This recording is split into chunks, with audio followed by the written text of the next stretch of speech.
What up, guys? The Bench Buddies are back with my MLB Week 3 Power Rankings. Before I get into it, hit that subscribe button down below to be entered into a giveaway at 500 subscribers. We'll start with 30 to 26. And teams you expect to be here are some teams that have played some bad baseball out of the gate. White Sox, Marlins, Rockies. No surprise to find these teams here after dreadful starts to the season. The Giants are struggling a little bit out of the gates. But I think they will get their footing in a little bit here as they travel to Miami. Hopefully can win a series there to get back on pace for a series at home against Arizona. Then you have the Nationals actually beat the Giants, and that's why they're moving up a spot last week. And then they fell in a series, 3 games, 1-2 to Oakland. But they have a tough schedule this week. 3 games on the road against the Dodgers to complete that road trip, and then 3 at home against Houston.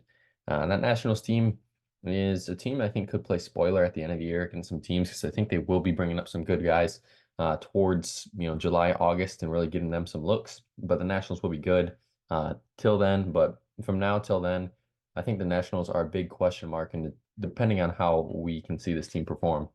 In 25 to 21, and I'm surprised I have the Mariners here. Honestly, this early, I think they do hit a rough patch at the beginning of the year, and then you have the Cardinals.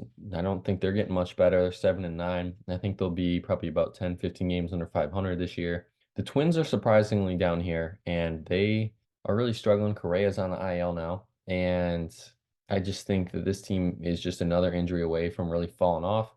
They got 3 on the road against Baltimore and 3 at home against Detroit. And that series against Detroit is going to be a big one if this Twins team wants to get back in it right away. Oakland and the Angels. Oakland's a team that I think could prove some people wrong this year. I won't say they're not going to have the worst record, that's for sure. But I think Oakland could be a team that's, 65, 70, 75 if it's a really good year for the A's.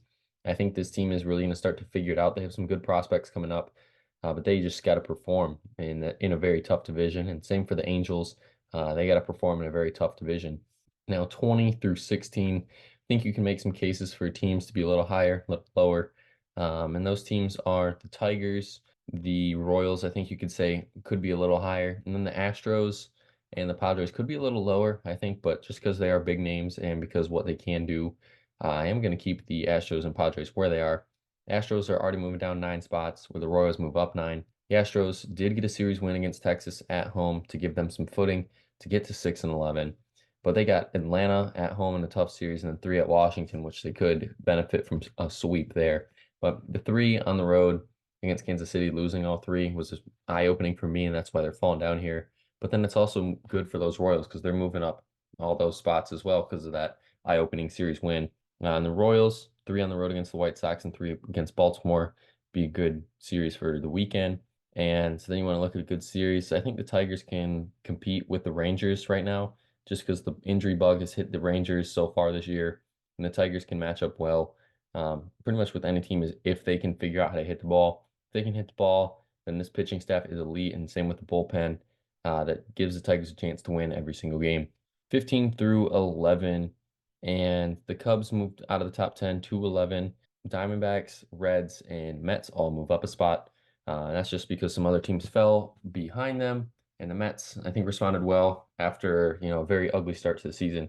They figured it out, won 2 straight series against some 2 decent good teams against the Braves and the Royals. And then same for the Reds. Tough series against Milwaukee, but they responded well with a sweep against Chicago. Then the Blue Jays just doing enough, scraping, getting series wins and getting wins back to 8-8. Same with those Diamondbacks, 8-8. And then the Cubs 9-6. But I think the heartbreak against San Diego, that ugly loss that they had at the beginning of the week, made me drop them out of the top 10. But 10 through 6, you find 2 newcomers in the Guardians and the Brewers at 10-6. And then you have Pirates staying the same at 9 after a 500 week, going 3-3 against some. Obviously, the Phillies are a good team, and then the Tigers are a surprising team so far. Phillies, Rays at 8-7, and it's Rays went 4-2 last week, got some series wins. Phillies tied against the Pirates, which is okay. Then a series win against St. Louis.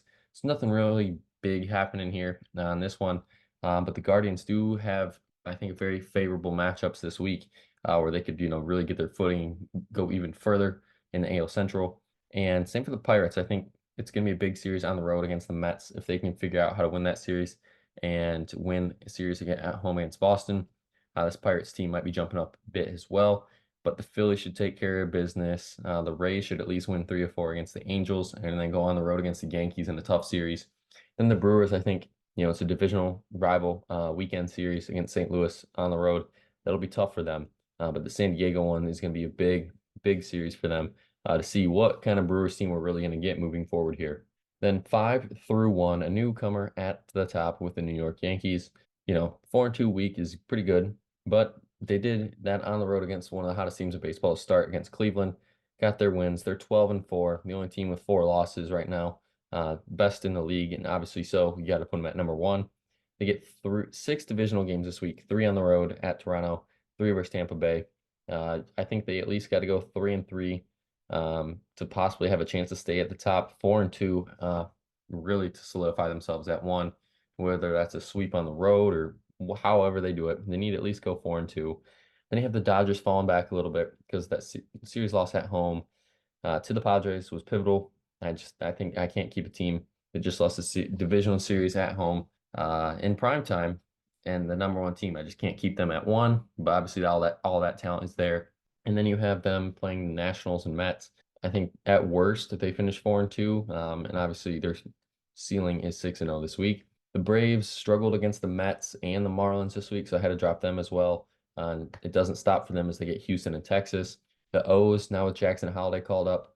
He's finally got his first hit out of the way, so maybe tonight is where he has a better game, plays a little better. But they got Minnesota and Kansas City. AL Central opponents should be not beat up on them, but win, I think, convincingly.